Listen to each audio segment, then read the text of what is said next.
coisa funciona. Então vamos ler a palavra de Êxodo, capítulo 2.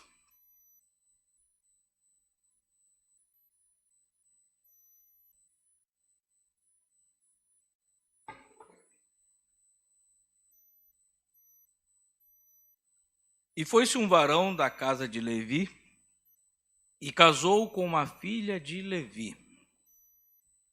E a mulher concebeu e teve um filho. E vendo que ele era formoso, escondeu-o 3 meses. Não podendo, porém, mais escondê-lo, tomou uma arca de juncos e a betumou com betume e pez. E, pondo nela o menino, a pôs nos juncos à borda do rio. Agora o verso 10, esse mesmo capítulo. E sendo o menino já grande, ela trouxe a filha de Faraó, o qual adotou, e chamou o seu nome Moisés. E disse: porque das águas o tenho tirado. Pai soberano, lhe agradecemos pela oportunidade de lermos a tua palavra. Eu creio que não há prazer maior para um cristão do que poder ler a tua palavra. Mas só lê-la, Senhor, também sabemos que não resolve. Precisamos da unção do teu Espírito, revelação do teu Espírito para entender a tua palavra, Senhor, e que o Senhor possa derramar essa unção, essa revelação, em nome do Senhor Jesus Cristo. Amém, Senhor. Amém, os irmãos possam tomar vossos assentos?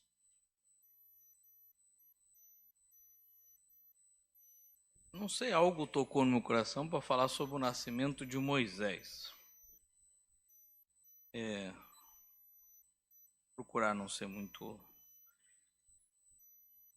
ser rápido, mais objetivo.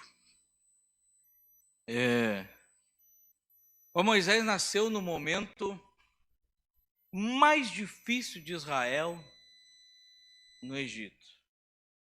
Os irmãos sabem a história, né? Como que eles foram parar lá no Egito. Foi quando José era governador do Egito. Então, ele mandou ali, quando ele se deu a reconhecer aos seus irmãos, ele mandou vir seu pai e toda a casa de seu pai, né? Seus irmãos, veio todo mundo, né? E a Bíblia ali relata que subiu ali em torno de 70, né? Subiram para o Egito. Então eles saíram da terra da promessa e foram para o Egito. José era governador do Egito. E só que se passou 400 anos, já tinha se passado, e eles continuavam no Egito. Só que a terra que Deus tinha dado para eles não era a terra do Egito, era a terra de Canaã. Lá era o lugar que Deus tinha dado para Abraão e para toda a sua descendência. Então, veja que Moisés nasceu no momento mais difícil de Israel no Egito, pois já tinha se passado 400 anos que eles estavam lá no Egito. Foi no momento que o faraó que estava ali no comando, não conheceu a José, diz a Bíblia, não conhecia José. E não tinha temor nenhum, né? Porque quantos anos já tinha se passado depois de José, né? Israel já estava há 400 anos fora da sua terra, para nós termos uma ideia, né? Que o Brasil foi descoberto aqui faz o quê? 500 e poucos anos, né? Que se tornou uma nação, nem sei quanto tempo. Eu quando faltava as aulas de história, né? Acho que foi 530 por aí, eu acho, né? Que se tornou uma colônia. E aí, tu que é estudioso, me ajuda aí, né? Eu montando aí, tem faculdade, não. E aí, montando. E aí,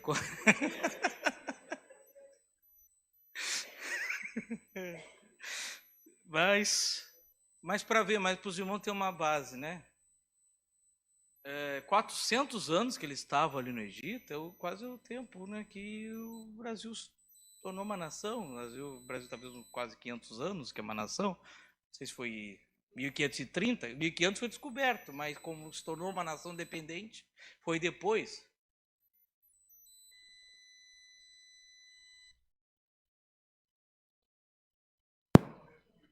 Olha só. Então, 1889. Pois é, então, veja bem, então faz o quê? 100 e poucos anos.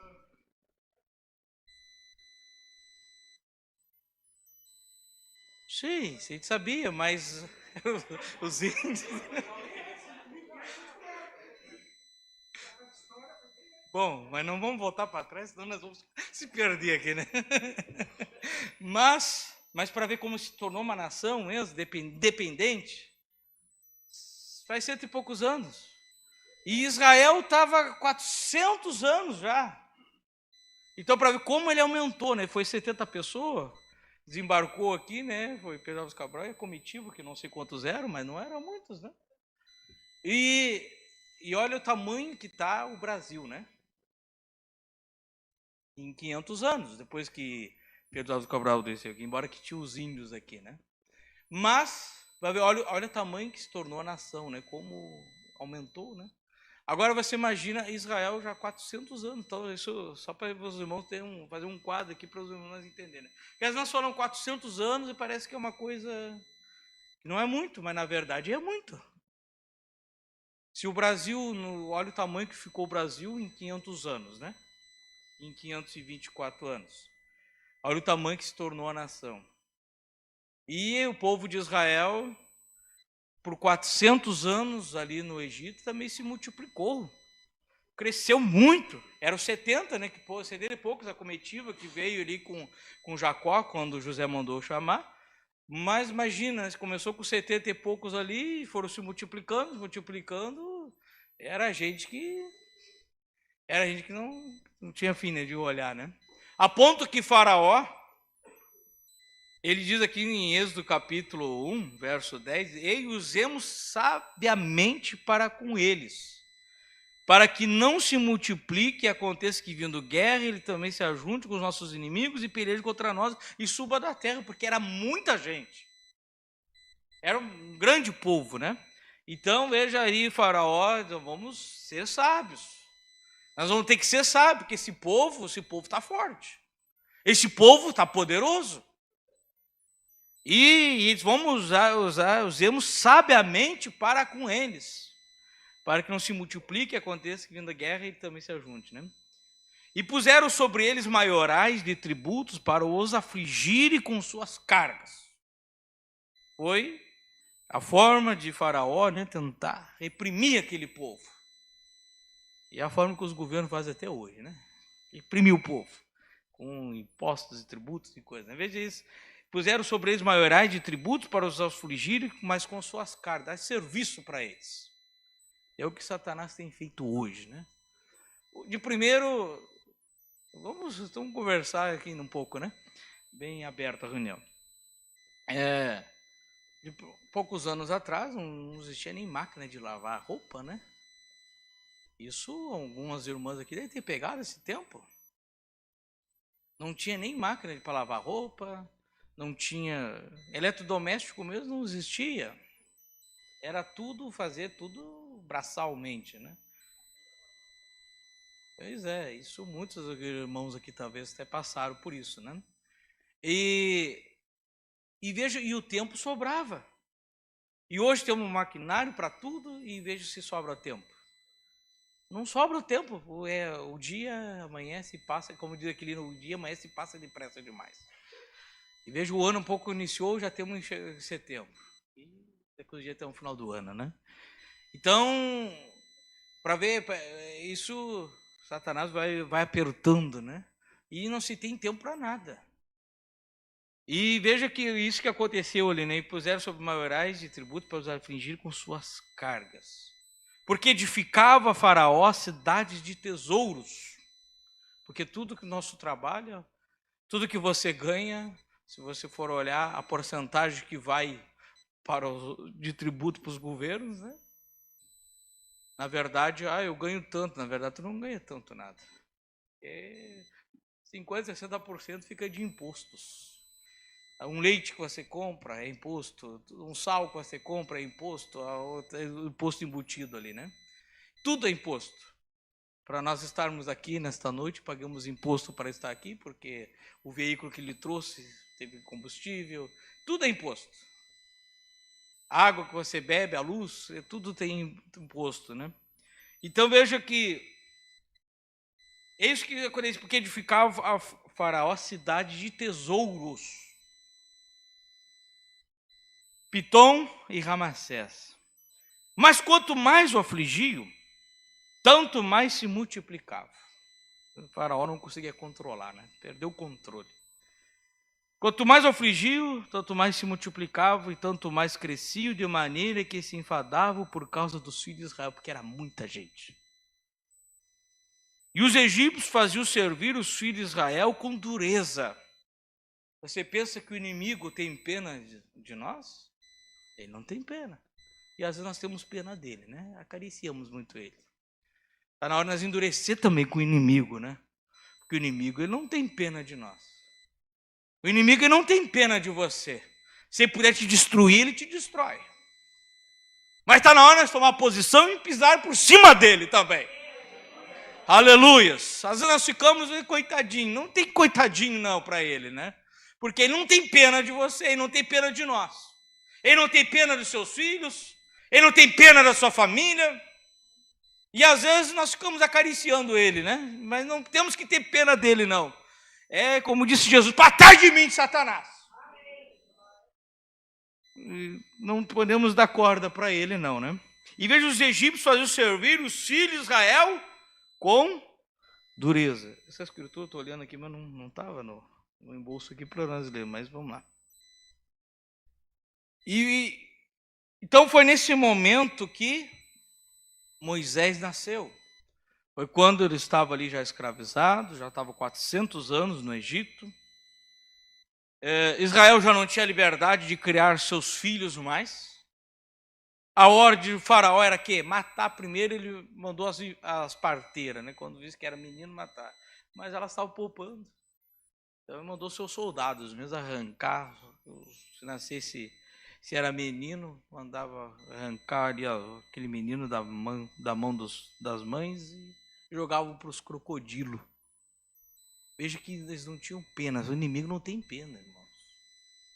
O inimigo não tem pena de nós. Por que nós vamos estar acariciando o inimigo, né? Se Deus nos chamou para nós pisar por cima dele. Amém? Então a ordem de Faraó era matar todo menino. E a ordem de Satanás hoje, irmãos, ainda é a mesma. Matar nossos filhos espiritualmente. Essa é a ordem de Satanás para os seus demônios, seus mensageiros, porque ele também tem os seus anjos. Os anjos caídos. Ele tem os seus mensageiros, Satanás também tem os seus mensageiros. E a ordem de Satanás para os seus mensageiros é acabar com os seus filhos. Por isso que nós estamos vivendo um tempo, nós temos que ter muito cuidado. Muito cuidado. Porque a ordem de Satanás é para matar. Não é, ele não tem pena, não. Ele veio para isso, né? Roubar, matar e destruir. É isso, é só que ele sabe fazer.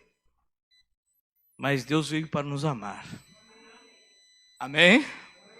E ele veio para nos dar vida. E vida com abundância. Aleluias, vida com abundância. Então, mas a ordem de Faraó era matar todo menino. Então foi nesse momento que nasceu Moisés. Mas eu vou entrar um pouquinho na mensagem, levantando e tirando da história 25. Mas eu estou pensando em uma ocasião agora mesmo, de quando uma nação estava em cativeiro, e era Israel. E eles estavam no Egito, e era difícil e rigoroso servir os egípcios. Parecia como que todos se haviam esfriado. Todos já tinham se esfriado, porque 400 anos fora da sua terra. 400 anos ali sem ver a manifestação do sobrenatural de Deus. Estava numa terra, uma nação que não pertencia, não era a nação deles, né? Ou a terra que Deus tinha dado a eles. Então, parecia como que todos se haviam esfriado. Você sabia que Israel esteve no Egito o dobro do tempo que os Estados Unidos têm sido uma nação? Nós não temos mais de 150 ou 170 anos de idade, ou algo assim. No tempo que o Mombra está pregando isso, falando dos Estados Unidos. Eles estiveram 420 anos em escravidão. Ou lá no Egito, né? Porque no início não eram escravos, mas depois acabaram se tornando escravos. Porém veio um tempo quando parecia que todas as esperanças se haviam perdido. Parecia que toda esperança se havia perdido, porque não havia mais a manifestação de Deus, não tinha mais o sobrenatural. Porém havia um homem e uma mulher que parecia ter fé e um Deus histórico que tinha falado a Abraão lá atrás. Tinha um homem e uma mulher que cria num Deus histórico que ia falar com Abraão, mas um Deus que podia ser chamado à cena naqueles dias também. Aleluias. E eles creram que podiam chamá-lo e que ele responderia. E eles foram, e esses foram Anrão e Joquebede, que são a mãe e o pai de Moisés. Anrão e Joquebede. E aqui algum tempo atrás eu estava pregando e dei uma pequena ilustração de como Anrão vinha para casa à noite. E dizia: Joquebede, eu estou tão cansado. E com os açoites vivos em suas costas do látigo de um capataz. E ele se assentava pacientemente, talvez e lavava os lugares e chorava e dizia, ali a esposa de Anrão Joquebede, e dizia: Anrão, não há algo que possa se fazer? Agora nós poderíamos ouvi-lo dizer: ó, querida, se tu houvesse estado comigo hoje e vê-los golpear aos moços jovens, tentando carregar aquelas cargas, porém não tinha, aqueles homens que escapataram não têm coração, ele os tratavam como se fossem animais, e é assim que Satanás trata também nossos filhos hoje, colocando carga sobre cima deles. É carga de todos os lados. Tratam como se fossem animais, e esses são nossos homens jovens de Israel. Anrão dizia, né? São nossos jovens de Israel. Não há algo que se possa fazer? Isso é o que me pergunto nesses momentos, ao ver nossos moços adolescentes, os homens e mulheres do amanhã, nossos adolescentes de hoje, cabelo comprido até suas nucas, suas calças baixadas até suas cadeiras. Você vê hoje o futuro da medicina de amanhã, o futuro das leis de amanhã, dos juízes de amanhã, estudando. Vê aqui perto tem bastante bares aqui universitários. Você vê o estado que eles estão, o futuro, né? Os futuros médicos. Chapados a noite toda, bebendo. É o futuro que está aí. Desse jeito. E uma mulher com o cabelo comprido até suas nucas, suas calças baixadas até suas cadeiras, com uma pistola metida ao seu lado, um cigarro do lado de suas bocas, que será? Isso é todavia escravidão do diabo. E se nós não cuidarmos, essa escravidão atinge também os nossos. Por isso que o pai e a mãe têm que observar muito, tem que ter muita oração. Você não pensa, irmão, que você podendo dar um estudo melhor ou algo assim, vai ser o suficiente. Não, precisa de muita oração. Precisa muita consagração de pais e mães para poder criar um filho nos dias que nós estamos vivendo. Porque é um dia difícil. Precisa muita sabedoria de Deus.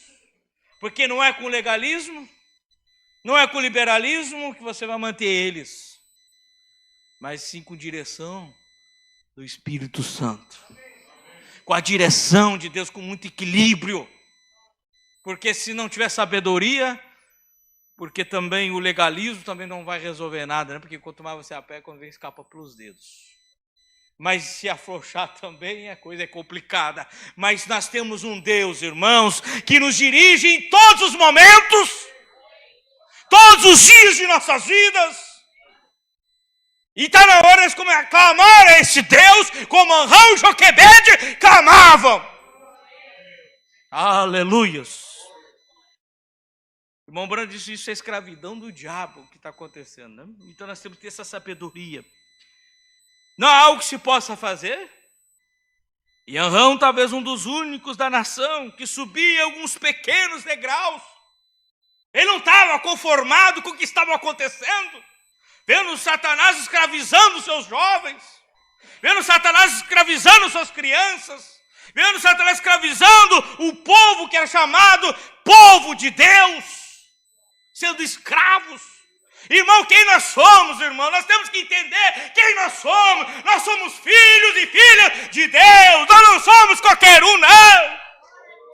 Talvez a senhora olhe para aquele povo e são qualquer um, não. Nós não somos qualquer um, não. Nós somos filhos e filhas de Deus. Do Deus Todo-Poderoso. Aleluias. Então Arão estava um dos únicos da nação que subiam uns pequenos degraus, apesar do cansaço que ele estava. E ali cada noite ele orava a Deus de Abraão, aquele que ele havia aprendido que veio a Abraão, que veio a Jó, e veio a Isaac, e veio a Jacó nas horas de angústia. E seguramente se ele era Deus no dia deles, ele seria Deus também naquele dia. Se Deus foi Deus lá no passado, irmão, Ele é Deus ainda hoje. Se Ele operava no passado, Ele opera hoje, porque Ele é Deus. E Deus tem todo o poder sobre céus e terra. Aleluias. Se Ele veio a Jacó nas horas de angústia, seguramente, se Ele era Deus, Ele também seria Deus no dia deles. Se Ele foi Deus no dia de Moisés, Ele é Deus hoje. Ele somente necessita ser tirado da história e ser chamado em ação. Aleluias! E eu posso ver Arão noite após noite, não importa quão cansado, aquilo provou sua fé nesse Deus. Porém hoje, as pessoas, se eles não recebem tudo que pedem pela primeira vez que oram, parece que eles pensam que Deus está morto. Quantas vezes passa na nossa mente, será que Deus não está me ouvindo? Irmãos, Deus tem o tempo dele. Os jovens hebreus oravam, noite inteira orando. No outro dia ser jogado na fornalha. Parece que Deus não movia. Parecia que Deus não ouvia a oração daqueles rapazes. Parecia que estava abandonado na Babilônia. Mas no momento que ele estava orando, que parecia que não estava chegando a oração dele, estava tendo um rebuliço no céu. E está no tempo de ter esse rebuliço no céu, irmão. Para ter esse rebuliço no céu, vai ter que ter joelhos no chão. Aleluias. Aquilo provou sua fé nesse Deus, porém hoje as pessoas, tá, essa parte ali, né? O que nós necessitamos hoje são homens e mulheres de espírito valoroso, que não se entrega, né?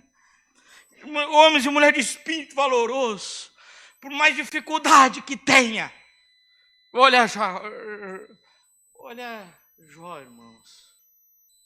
O homem que tinha tudo, tinha fartura. E veio Satanás e foi tirando tudo. Nem era uma mensagem atrás de outra. Uma mensagem não tem nada de falar, já tinha outra com mais notícias.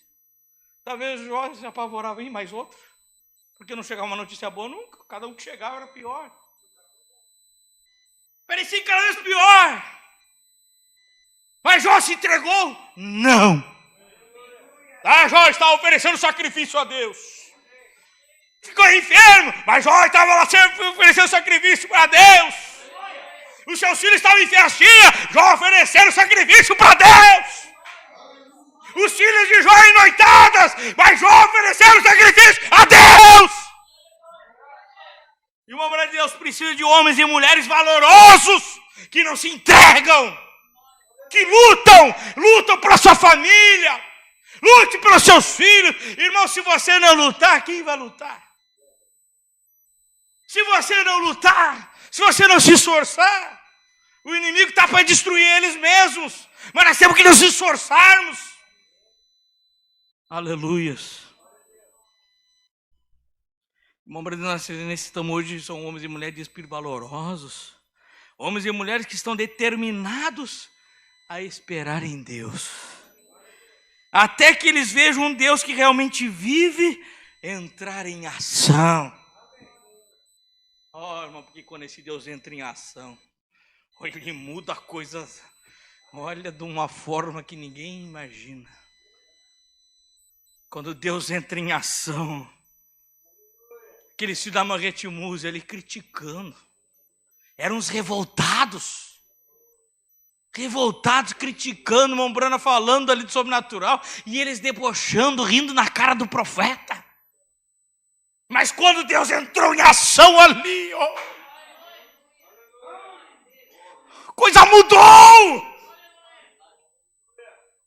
A coisa muda quando Deus entra em ação. Aleluias. Nós não podemos tomar um não como resposta. Você não pode tomar um não como resposta. E como podemos ver Arão nessas noites fadigadas, as costas sangrando, subindo as escadas outra vez, orando até as 2 ou 3 da manhã. Parecia que ele estava falando ao vento. Ali dentro do seu coração judeu estava ardendo uma fé. Ele tinha um coração judeu, então ardia uma fé. Se você tem um coração de cristão, a fé arde. Aleluia! Algo arde em seu coração. Que nenhum vento de dúvida podia apagar aquilo de Arão. E esse é o tipo de homens e mulheres que necessitamos que se levante em cena hoje. Se ele não responder nessa noite, ele responderá amanhã. Se não responder amanhã, será depois de amanhã. Se não responder esse ano, responderá o ano que vem. Mas que ele vai responder, ele vai. Porque ele é Deus. E tem todo o poder. Ele entra pelo gelo, sai de meio de um vulcão. Ele faz o que ele quer. Aleluia! Esse é o Deus que eu sirvo, que você serve. É o Deus que eu adoro, que nós adoramos, irmãos. É um Deus vivo de poder, que tem autoridade. Autoridade sobre todas as coisas. E a hora que ele manda Satanás parar, Satanás tem que obedecer. Porque ele tem autoridade. Agora só ele tem essa autoridade? Não. Ele nos deu essa autoridade. Ele nos deu essa autoridade. Nós só temos que saber a hora certa de usar essa autoridade. Aleluia. Oh, meu Deus. E nós vemos ali noite após noite, como Arão subia os degraus e Joquebede subia aonde ele estava e dizia: Arão querido, tenho estado aqui em cima orando toda a noite, ó querido. Por que não diz algum dos moços onde tu trabalhas? E os deixe eles orar por um tempo, vê se eles não vêm no teu lugar, porque tu está velho, Arão. Olha o teu estado que estás. Arão dizia: bem, querida, e se por acaso eles não fizerem isso? Às vezes nós ficamos esperando os outros, né? Isso é do ser humano. Não temos que estar esperando o outro. Faça você à frente. Às vezes nós ficamos: a hora que eu ver os irmãos não buscam mais a Deus, eu vou buscar também. E aí um fica esperando o outro, ninguém busca. Não, mas eu vou ouvir. Se ninguém mais da nação de Israel está indo, mas eu vou. Talvez eu quebre, mas é só tu, Arão, será que vai resolver? Vai. Aleluia. Alguém tem que fazer, alguém tem que orar e fazer contato com Deus. Essa é a maneira que cada cristão deveria sentir esta noite, não esperando por alguém mais, mas tomar a dianteira nós mesmos e fazer contato com Deus. Porque cada um de nós precisamos de experiência com Deus. Até os nossos filhos precisam. Eles não podem ficar se apoiando na experiência do papai e da mamãe. Eles também têm que ter as suas experiências. Se nós cremos que a Bíblia é uma história, é também um livro profético que diz que esse mesmo Deus se levantará nos últimos dias. Olha qual os dias que estão vivendo nos últimos dias. Mas esse mesmo Deus se levantará nos últimos dias. E é tempo que ele tem que vir em cena. E isso é que Arão sabia. Abraão havia profetizado. Abraão se havia dado uma promessa para esse Deus de história que não havia respondido uma oração em 400 anos. Parece que 400 anos que Deus não ouvia as orações de Israel. Oh, que coisa, né? Até onde nós temos conhecimento. Porém, ele fez uma promessa que ele os tiraria.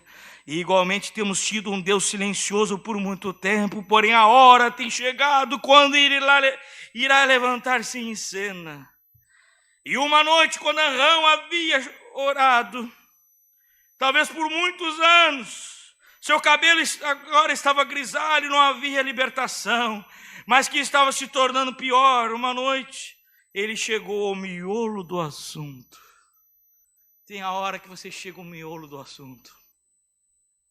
Aleluias. Às vezes você ora, parece que não só, mas tem uma hora quando vem você chega, aí você sai, é agora. Agora é o momento. Foi a hora que chegou o miolo do assunto. Aleluias. E ele disse: Deus, tu prometeste isso e temos esperado ansiosamente por isso. E vemos todos os sinais aqui e o tempo está à mão. É tempo para que tu faças algo a respeito. Enquanto ele estava numa oração de concentração profunda, orando com todo o seu coração, ele olhou para na esquina. E ele arregalou seus olhos e olhou outra vez. Ali estava parado um anjo com uma espada desembainhada. E ele disse: a libertação está a caminho, Arão! Chegou o momento, Arão! Deus ouviu a tua oração! E tu trarás um filho ao mundo e ele será o libertador. Vê? Deus sempre responde a oração. Não responde? Amém?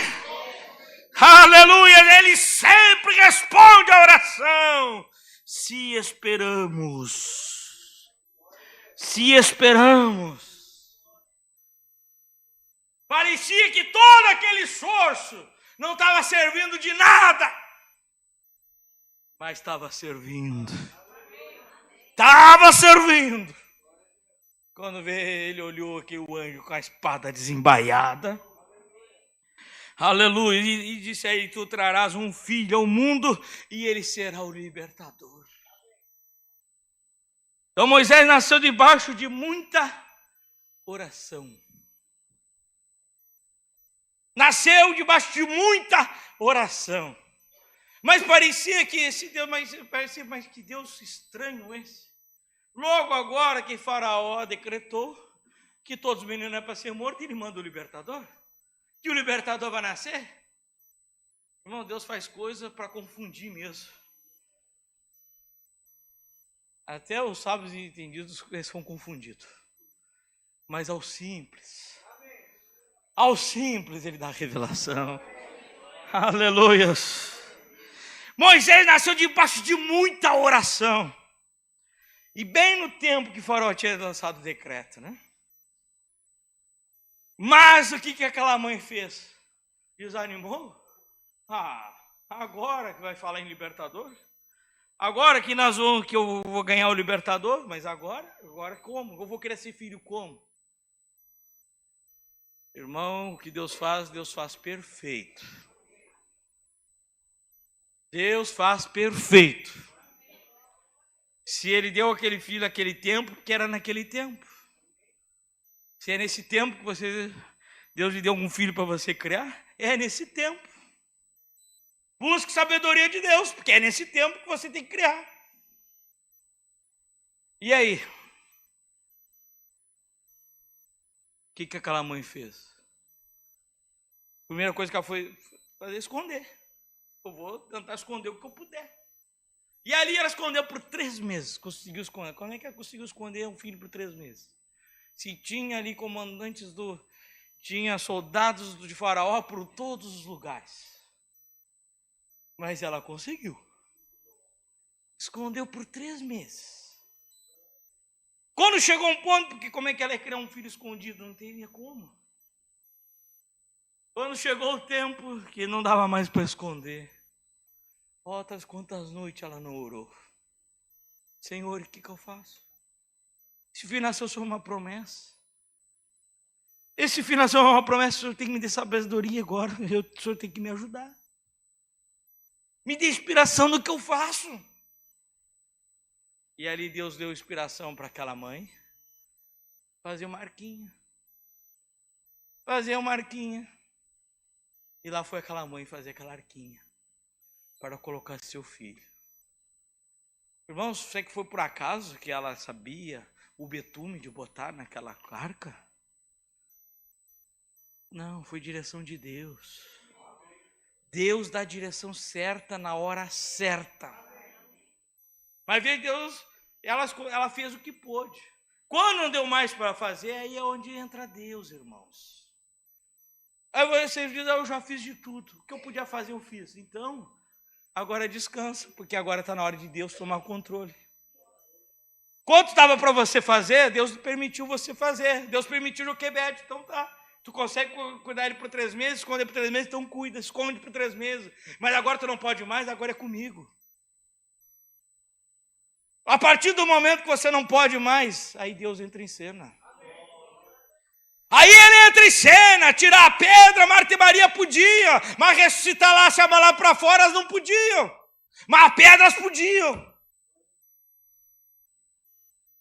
Aleluias. E ali ela preparou aquela arca, betumou aquela arquinha. E Deus deu a inspiração, coloca ele no rio, lá no meio dos crocodilos. E aí aí eu vejo as nossas mães levando seus filhos, chega o tempo da escola, tem que levar lá no meio dos crocodilos. Tem que mandar levar. Tem que levar. No meio dos crocodilos. Mas antes de ela voltar no meio dos crocodilos, ela preparou primeiro.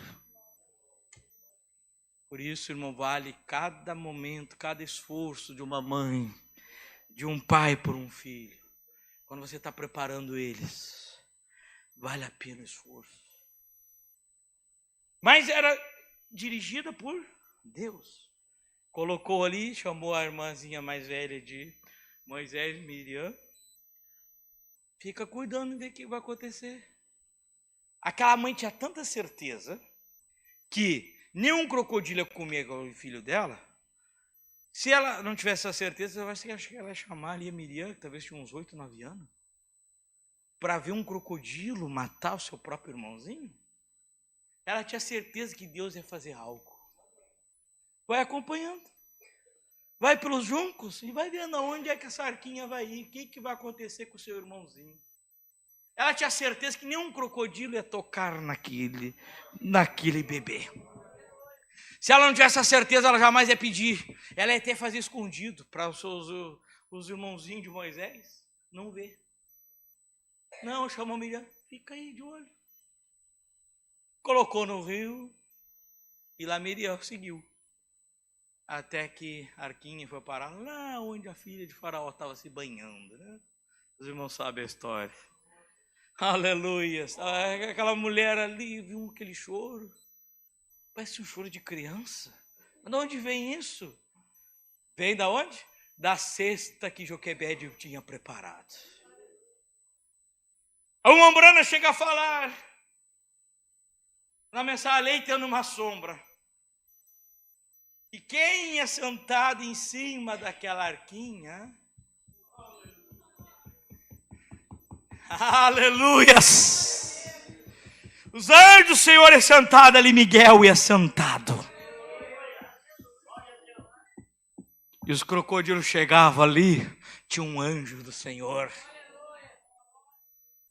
O anjo do Senhor estava sentado, Miguel estava sentado em cima da arquinha. Ia guiando aquela arquinha. Aquela arquinha tinha um capitão. Quem olhava e enxergava só crocodilo em volta. Mas ali tinha um capitão que não deixava nenhum crocodilo tocar.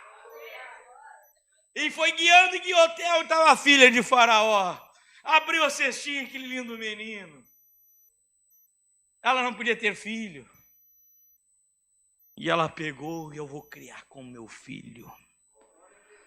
E a Miriam ali pequenina, mas dirigida pelo Espírito Santo também, visto que o nosso pequeno pode ser dirigido pelo Espírito também, se aproximou. Você não quer que eu arrume ama para amamentar seu filho? Ela, claro, eu preciso mesmo. Então tá. Espera aí só um pouquinho que eu vou chamar uma ama. Quem era a ama? A própria mãe de Moisés. Oh, irmão, Deus faz coisas que deixam o mundo inexcusável. Deus faz coisas que, olha, que muitas vezes nós não compreendemos, mas Deus faz. E ainda disse para a própria mãe de Moisés: não pode criar ele. Eu vou te pagar um salário. Tu não precisa mais ser escravo lá com os demais, vai ganhar um salário agora. Vai ganhar um salário para criar esse menino. Oh, irmão, esse é o nosso Deus, irmãos. Irmão, a sua adoração, o seu esforço vale cada minutinho. Porque o que Deus faz é grande demais. O que Deus faz é grande demais. Aleluia. Para encerrarmos aqui, que eu já até passei do tempo, eu achava que ia ser mais rápido. Aleluia. Mas essa história nos deixa tão... Me comove essa história de Moisés. Veja, Faraó queria matar o libertador, não queria? O próprio Faraó pagava do bolso dele para criar o libertador. Ele pagava salário para criar o libertador. Veja como Deus faz coisas, irmãos. Às vezes nós olhamos, não tem saída, mas para Deus sempre é a saída. Para Deus sempre é um jeito. Mas aquele filho veio debaixo de oração. A mãe fez o que pôde lutando para ajudar aquele filho, para os crocodilos não comer ele. E buscou direção de Deus. Ele é um Deus histórico. Quantos creem que ele é um Deus histórico? Que ele é um Deus que abriu o Mar Vermelho, que ele é um Deus que operou no passado. Sim, todos nós cremos, né? Mas ele é um Deus também do tempo presente. E nos últimos dias ele disse: eu derramarei do meu espírito sobre toda a carne, e sinais e maravilhas seguirão os que crerem. Pois em meu nome expulsarão demônios, falarão nova língua, pegarão em serpentes e beberem coisa mortífera não lhe fará dano, e sobre os enfermos porão as suas mãos e os curarão. Aquele é um Deus histórico que dá a promessa, e nós somos o povo do seu pasto, somos ovelhas do seu redil, e ele está esperando que nós paremos e o chamemos em ação. Chamá-lo à cena, e quando chamá-lo, observe-o ou entrar em ação. Se você chamou em cena, então só observe agora o agir de Deus. Só espere o agir de Deus, e o agir de Deus é tremendo. Observe o fazer supremo, observe o fazer coisa que o homem se maravilhará e coçará sua cabeça e não entenderá. Ele é um Deus histórico, é um Deus do dia presente, e ele está esperando ser tirado da história. Vamos colocar em pé. Ele está esperando ser tirado da história. E quem tem que tirar da história? É eu e você. É nós que temos que tirar da história. Pai soberano, complete essas poucas palavras em cada coração.